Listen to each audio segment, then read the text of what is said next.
Connecting a PS5 to an Xfinity Wi-Fi hotspot requires a two-step process. The PS5 can detect a network but cannot display the login page.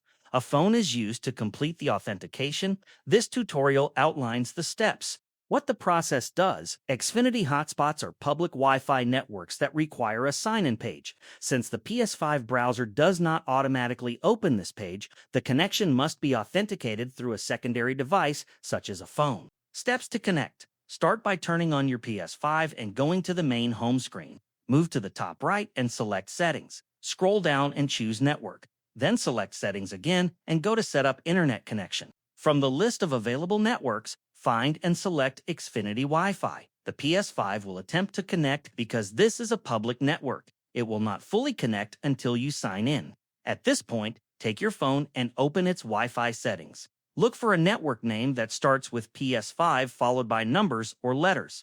Connect your phone to that PS5 network using the password shown on your TV screen. Once connected, your phone should automatically open a login page. On the login page, enter your Xfinity username and password.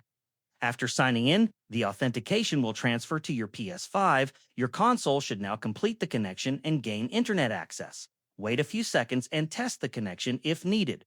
Limitation: this method requires an active Xfinity account with hotspot access privileges.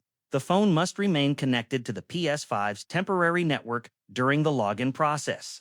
Not all Xfinity hotspots support console connections, and connection stability may vary depending on signal strength and network congestion. This setup is best suited for users who want to play online games or download updates on PS5 without a traditional home internet connection.